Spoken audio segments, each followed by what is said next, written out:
పన్నీర్ చల్లు. Up up.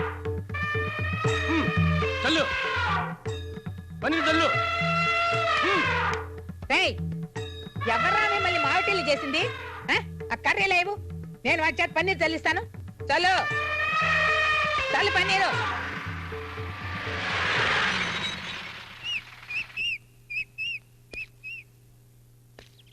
Paneer చల్లు. ఎవర్రా మిమ్మల్ని ఏనుగులు తమ్మంది? నేనేరా, నా మనవరాలి పెళ్లికి పన్నీర్ చెల్లించడానికి తెప్పించాను. ఏమిట్రా చూపు, ఇది బసవపున్నమ్మ అంతస్తురా. అంతస్తా?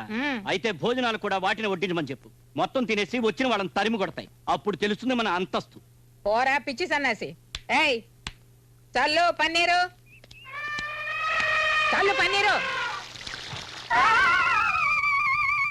అన్నయ్య, నువ్వు ఇంట్లో ఉండే అమ్మ చేత లాంటి పనికిరాని పనులు చేస్తున్నావా?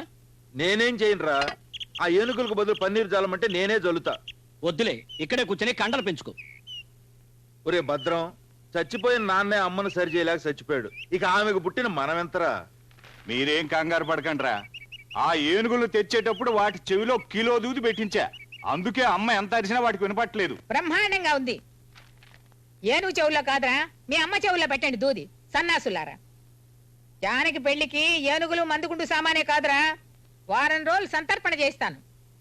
ఈ దశాబ్దంలోనే కాదు, ఈ శతాబ్దంలోనే ఈ జిల్లాలో మరెక్కడ ఎటువంటి పెళ్లి జరగలేదని జనం విడ్డూరంగా చెప్పుకునేలా చేస్తాను. సాయం పడ్డానికి ఎవరు లేరా? ఎందుకు లేరయ్యా? ఒరే ఎవరా కింద? రే గుట్ల పగించి అలా చూస్తారేమిట్రా? లాయర్ గారికి సాయం చేయండి, వియ్యలు వారు ఏదో పంపించినట్టున్నారు చూడండి.